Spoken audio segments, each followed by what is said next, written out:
Kaixo guztioi, bideo berri honetara, honetan baita ere batziko dugu triangelu bat, aurreko bideoaren antzekoa da, baina orain bi alde ematen digute, aurreko ematen ziguten alde bat eta angelu bat. Ez da askoz ere zailagoa, baina bai jakin behar dira gauza batzuk kalkulagailuan erabiltzen, arkosino eta arkosino erabiliko ditugulako, ni jogo naiz astiro azaltzen kalkulagailuan zein tekla sakatu behar dituzuen hori lortzeko, bale? Hori da bideoaren helburua. Beraz, lehenik eta behin egingo duguna izango da jarriko ditugu badatuak idatziko ditugu gure triangeluan. Daukagu 42,5 metro izango dela hipotenusa eta bestetik B izango dela 35,8 metro. Triangelu zuzen batean bi alde ematen baldin badizkigute, Pitagoras erabili behar dugu hirugarren aldea lortzeko. Eta Pitagoras esaten du hipotenusa karratura izango dela kateto bat karratura gehi beste katetoa karratura. Sartzen baldin baditugu datuak, A karratura izango da 42,5 karratura berdin 35,8 karratura gehi C karratura.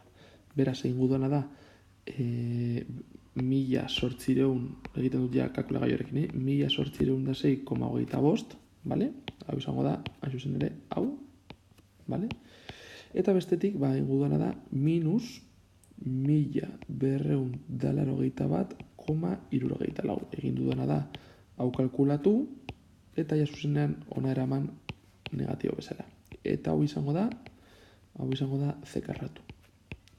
Beraz, C karratu izango da, ja zuzenean C karratu izango da, C izango da, erro karratu, 1806,25 minus 1281,74. Kalkulagailuarekin egin dut, eta eman dian emaitzen da, 22,9 metro. Eta hau da, C. Beraz, ja, momentuz baditugu hiru aldeak kalkulatuta.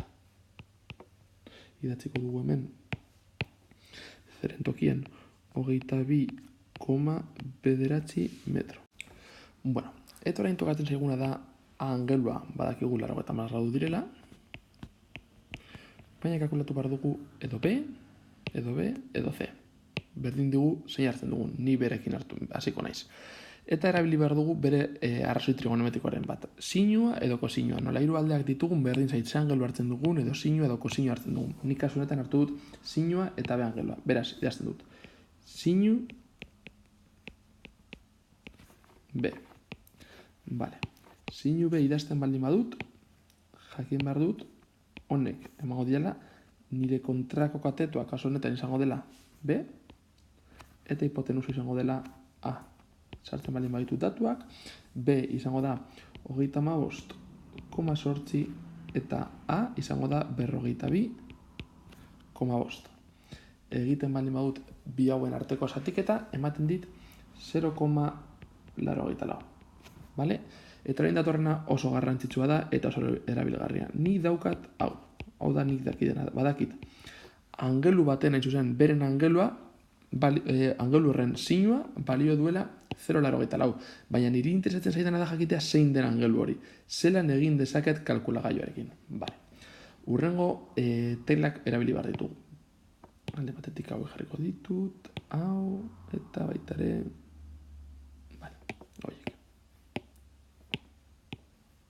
Vale, hauek dira behar ditugun teklak, zergaitik. Egin behar duena da, behiratzen baldin bozue, kalkulagailuan, zientifikoa baldin bada izango bozue, hiru tekla elkarren jarrian jartzen duela, sinu, kosinu eta tangente. Eta justo goian, kolore horizkaz edo beste kolorean baten jartzen du, sinu ber minus bat, kosinu ber minus bat, eta tangente ber minus bat.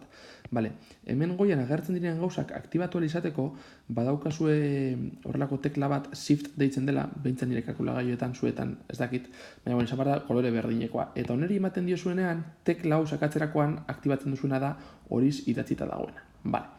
Kasu honetan, nik niri ematen baldin badiate angelu bat eta kalkulatu nahi baldin badut horren sinua, sinu, angelua eta listo.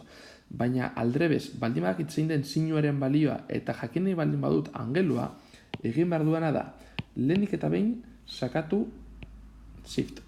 Ondoren, hau, eta gertuko zait idatzita, bai, aurrerako zerbait. Sinu ber minus bat, eta parentesi artean idazten dugu 0 lau. Bale? Ematen diogu berdin, eta niri eman didana da 57,14. Bale. Baina gu nahi dugu, emaitza hau egotea emanda graduetan, minututan eta segundutan. Eta hor sartzen da jokoan tekla hau. Orduan, hau daukazuenean, sakatzen duzu orain tekla hau, eta honek egiten duena da, hemen agertzen den emaitza idaztea modu sexagesimalean. Eta orduan, agertu behar zaizue, horrelako zerbait, 57 gradu, 8 minutu eta 24 segundu. Eta hau izango da B angelua. Zer zen nahi dut honekin? Honen oso berdina atera ez baldin zaizue lasai egon. Izan daiteke 10 bat nik hartu izan eta zuek ez, horrelako zerbait.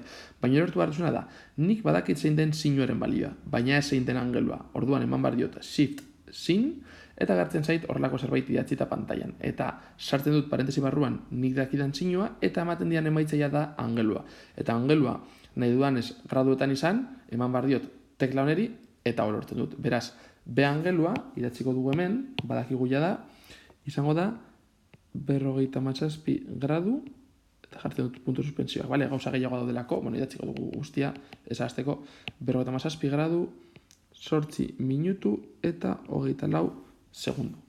Eta geratzen zaigun azken gauza da C kalkulatzea, baina gogoratu bi angelu ditugunean, hirugarrena lortzeko gogoratu behar duguna da, hiru angeluen arteko batura, A gehi B gehi C emango digula 180 gradu. Beraz joango gara ordezkatzen, 80 gradu, gehi 57 gradu, 8 minutu eta 24 segundu, gehi C berdin 180 gradu. Zelan egin dezakegu hau kalkulagailuarekin. Berriz ere erabili beharko dugu tekla hau. Beraz, nik idazteko hau, bale? Hau idazteko egin behar duna da. Idazten dut 57 eta ematen diot teklari, eta idazten dut horrelako zerbait. Ondoren idazten dut 8, ematen diot berriz ere tekla honi, eta idazten dit hau. Orain idazten dut 24, eta berriz ere ematen diot tekla honeri, eta idazten dit horrela. Eta horrela badaukat ja idatzita graduetan, orain egin dezaket. Gehi, jartzen diot, gehi, idazten dut 80 gradu direlako, ezta? Berriz ere eman behar diot tekla honeri, eta ematen dit hau. Eta orduan, egiten baldin badugu, berdintza, honako eman behar digu. Hau eman behar dizue, beraz, hemen idazten dugu, hau guztia, vale? Ematen duela 157 gradu, 8 minutu, 24 segundu, gehi C, berdin 180 gradu. Borratuko dugu hau, eta orduan, azkenean geratzen zaiguna da, ze izango da C? C izango da 180 gradu, ken 157 gradu, 8 minutu eta 24 segundu. Egin dudan gauza bakarra izan da, hau ona eramatea negatibo bezala. Eta egiten baldin mauzu kalkulagailuarekin, honek emon behar dizue, 32 gradu, 51 minutu eta 36 segundu. Eta ondorioz ja lortu dugu gure hirugarren angelua. Orain geratzen zaigun gauza bakarra izango da azalera kalkulatzea. Horretarako goratzen dugu azalera izango dela bi katetoen arteko biderkadura, hau da, oinarria bider altuera, zati bi. Kasu honetan izango zen 35,8 bider 22,9 zati bi. Eta kalkulagailuarekin honek eman dit 409,91 metro karratu. Eta hau izango zen, falta zitzaigun, idatziko dugu hemen, berdin azalera. Ezaztu mesedez emaitza metro karratutan emoten. Eta hau izango zen, falta zitzaigun azkenengo emaitza.